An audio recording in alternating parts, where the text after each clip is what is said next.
Okay, the quarantine is officially over. 14 days I was locked in this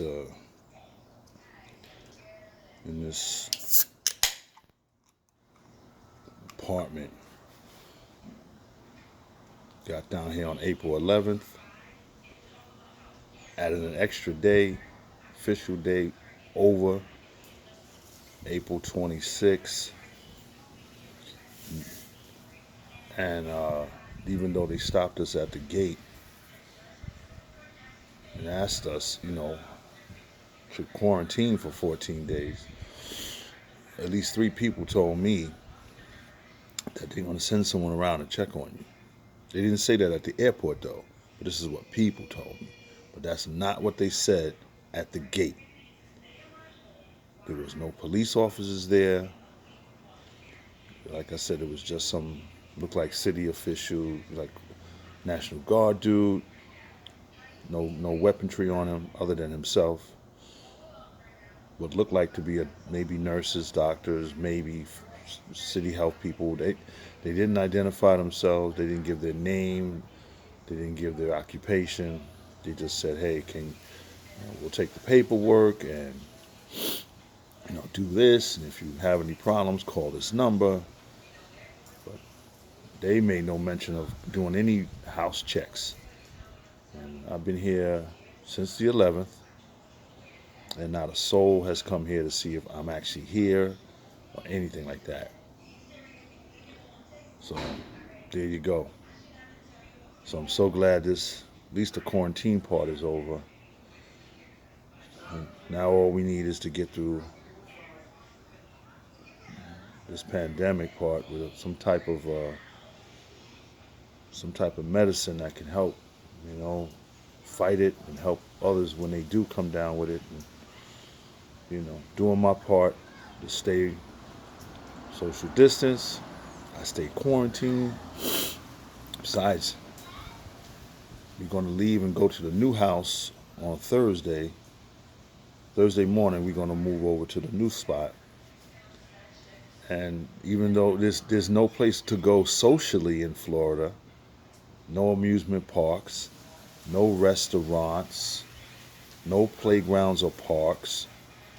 I don't know if the beach thing was actually real. I'm not going to no beach. I don't really like beaches anyway. Fuck a beach, man.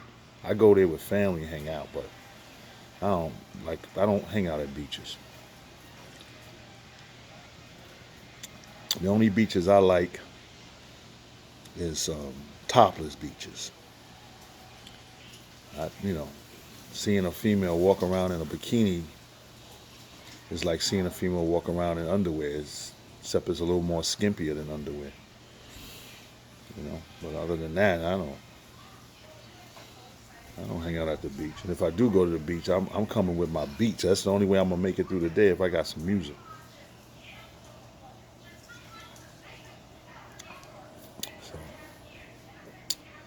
So that's that, man.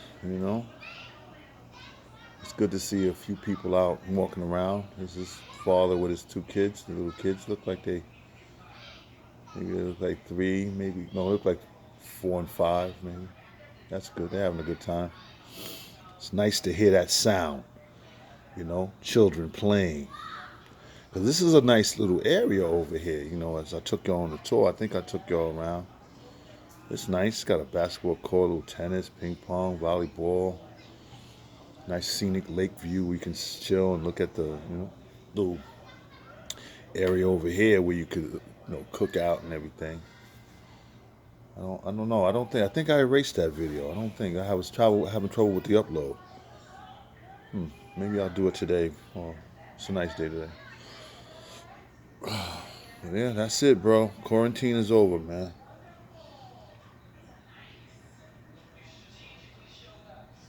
Just need coronavirus to get under control.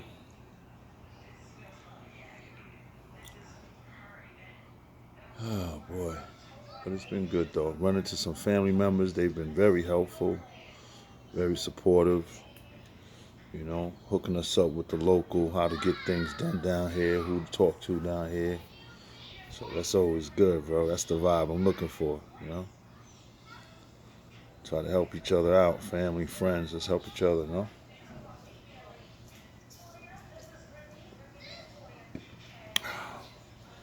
But as the wisdom of the ancients, the ancestors said, and this too shall pass, hopefully. As long as motherfuckers don't turn into, as long as motherfuckers ain't turned into zombies or fucking wild animals, for the most part, I'm good with it. The fact that people are losing their lives over it, I'm not good with that. But plagues are part of human history. Viruses are part of human history. Germs, fungus, bacteria, it's all part of the human biological makeup. There's nothing you can do about it. So, do I feel sad? Yeah. Do I dwell on it? Nope. Because that's just the way it is. You are born and then you are die. From the cradle to the grave. You have a small window to do what you need to do here. You can make a difference and help people, or you can be selfish and help yourself. It's up to you. I personally don't give a damn. I've done a little bit of both because there's a balance between selflessness and selfishness. Selflessness and selfishness. So you have to have a little bit of both. You can't have too much of one, too much of the other. You know, you should have to, and you should want to try to help people when you can with what you can. You know, I've always been one that, you know, if I see someone, someone in the street that's homeless and hungry, you know what I'm saying? If I got $10, I give them $5. I have no problem with that. I've always recognized the balance of abundance. If I have $50 in my pocket and I walk by and I see homies hungry, I'm gonna give them $5. You know, I'm gonna give them a little something. You know what I'm saying? To make his day. And then some people say, "Well, why you give him $5? You know, you're gonna buy drugs with it." That's not the point. What does that got to do with it? The blessing is you serving. The blessing is on you to give. What he or she does with the gift that I give doesn't bless me more or curse me less. I don't care what you do with the $5 or the $10 I give you. You want to go buy crack with it? That's your business. Fact of the matter is, I don't know that, and I can't make that judgment. All I see is that you are hungry. You look destitute. I got a 20, but so there's there's the thing. What I'm saying, I got $20. The selflessness and the selfishness is the balance in me. Out of that 20, I'm going to give you 10. And I'm going to keep 10. That's it. What you do with it, on you. Do I judge you? Hell no. Are you a drug addict? Are you a wino? Alcoholic? I don't know. I don't know that. So I'm going to give it to you.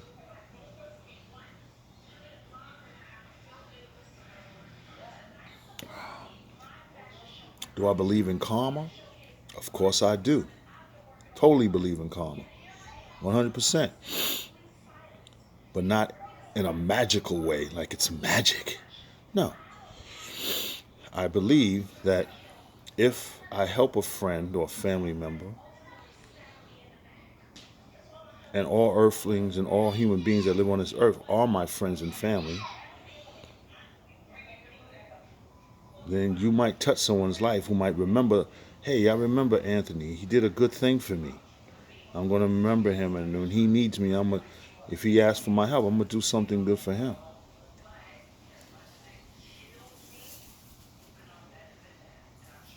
The proudest moment in my life. Here's the proudest thing in my life before I go. The proudest thing I've ever done. And I feel very proud about this.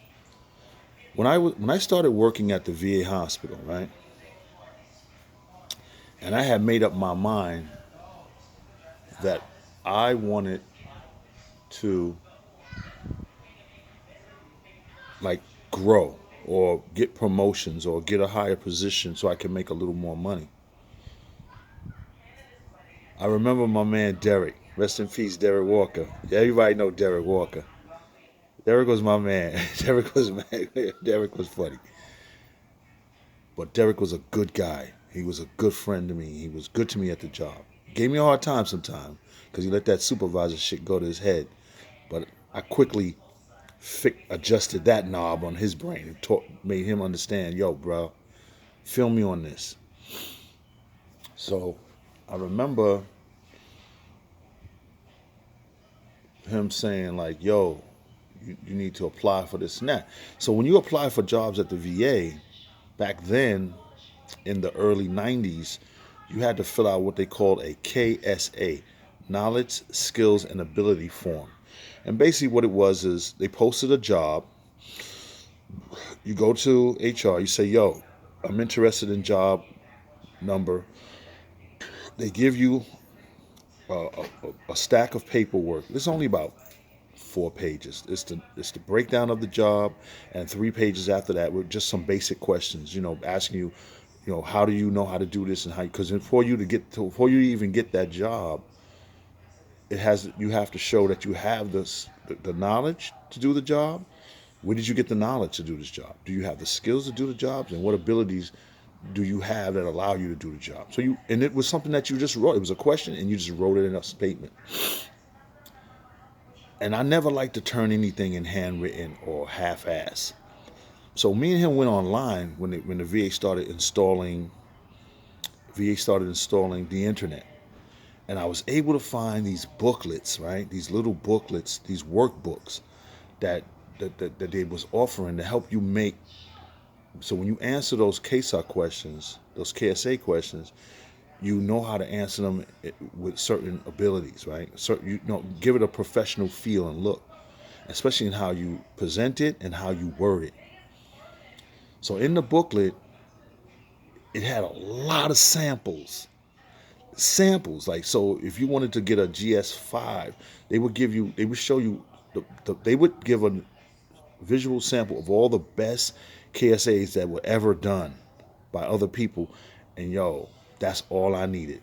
It just showed, like, so if you're applying for a GS7 particular job, you could look in the book and say, oh, this sounds close to the job that I'm trying to get. Let me see how homeboy did it. And you could see his example and how he did it, the kind of wordage he used, the verbiage. Perfect for me. That shit was perfect for me, son. And that's how I used to do my shit. I used to pull it up on the computer screen. I used to find a job that matched the one I'm trying to get. Say, this sounds close to what I'm trying to do. It's the same grade level. This job sounds like this job. I would just take that whole paragraph, put it in, cut and paste it in my slot, and then just reword it and rephrase it to fit what I did. So it made my job sound more professional. It's like when someone says, "Well, you a janitor?" He says, "Janitor? I'm a maintenance professional." So it worked out perfectly, right? So once I started doing my shit, right, and it was coming out dope, and and I'm not saying it's because of that got me the promotions that I got me to where I got to the VA, but I knew I had the abilities and skills that needed to do this job, but I knew that I wanted my application to stand out. I want them to know when they flipping it, they see the nigga with the sloppy handwriting. My disrespect for saying the word nigga, I apologize. When they see a brother or sister turn in a form with sloppy handwriting, like we all may be all equal, but people are petty, man. People are small-minded. They just might say, yo, these 5 candidates are equally qualified for this position. But because she turned in hers handwritten in pencil or pen or magic marker, they might pick mine because it's well typed, it's well versed. The language is, you can tell from the language that I use certain words and syllables and noun words and and pronouns that say, yo, he sounds more professional. They saying the same thing. Oh, I can, I have the ability. Boom. But the way he writes is obviously the way he thinks and the way he talks. So it might play a role. Yo, so I went on interviews. I got jobs, and I got the promotions that I needed. I went from medical clerk. I went to assistant supervisor. I made it to supervisor, and then eventually I made it to being a patient advocate. So, but in those early '90s, when other people was applying for positions, I was like, "Yo, come here for a minute. I heard you applying for a job." I said, "Yeah, what job are you applying for?" "I'm applying for it. Let me see the application. Let me see the announcement." I go, "Wait, let me get my book." So I will get my little book and I flip through it, right? I go, "Yo, does this sound like the job you're applying for?" So yeah, it's a GS7 and it's a this. I said, "Yo, check this out. You're applying for a GS7 position as a supervisor. This is what you're going for, right? Okay, for this example. Yo, check this out. Look at this case, example case of a person flying for the same position, supervisor. Look at the way they typed it out nice. Look at the way they spoke about it, their abilities, their skills, because we was breaking it down like that. Yo, do you know how many people in the VA that I helped, that I served, and I helped make their application look more professional and sound more professional, and they got the job, yo, and they came back to me and said, "Yo, Tone, I got the job." I'm not saying, again, it's not directly connected to that, but in my mind, the fact that of the 30 people that might have applied for that job, and I provided you with information to make your application look and sound more professional than the other 29 candidates, and you got the job. Come on, there's got to be something to that. Got to be something to that. So anyway, that's what it is, and that's my belief in karma. I put out some good works. That's just an example of things I've done, and when I've done some crazy stuff, but I've always shared. I've always shared, man. When I moved to East 58th Street and I met Wayne and Tone and Jeff and Ty and everybody, those guys, I remember as we met each other as young teenagers and we grew to adults and we was having our adolescence time. We was bugging out there, smoking, drinking, messing with the girl. We was having a good time, getting fresh. We always shared. We shared. But there's a balance. Like I said, sometimes you share, and sometimes you got to keep some stuff to yourself. Selfishness versus selfishness. Sometimes you just have to keep things to yourself, do things for yourself, so that you are strong enough, wise enough, and you have enough that you're able to share. And sometimes you just, hey, you give it all away, man. Yo, I'll give it all away and I'll deal with it later. So I don't know, man. I don't know. My hat's real small. I made my hat real small. I saw Donnell Rollins, a comedian, wears his son's hat real tiny, like tiny. I said, I'm gonna do that too. It's so fucking crazy. But sometimes you gotta do that. And I believe in that. And I'm glad I was able to help a lot of people. I ain't never joined no organizations or anything, or churches or organizations or peacekeepers or clothes drives, but I don't believe you have to do everything. You just have to do a little something. Because we all, no matter what you do to your life, you're going to run into people, and everybody's somewhat, the people that understand what I'm saying. You've helped people. You've given them without any, without any payback. You know what I'm saying? You've done jobs where you didn't ask for no money back, or they offered you, keep that. You know what I'm saying? If anything, the hook. You know what I'm saying? I wanted to help you. Are you happy? Are you comfortable? Yeah. I wanted to help you. Here you go. Pay. Now you don't have to pay me, but you know what? Just matter of fact, here, give me 10. I'm gonna go get me a couple of beers. I'm hot. Been working all day. No, you good. You good. Does that come back to you? Yeah, it does. Yeah, it does. So, peace, man. Everybody, continue to stay safe, man. Continue to practice social distancing. Uh, just do things, and just stay safe. I don't want to. I don't really don't want to hear about anyone, friends, family, my fellow people that share this planet with me, hurting from this because you didn't follow a simple guideline, man. Nah, peace, y'all. I'm out of here, bro.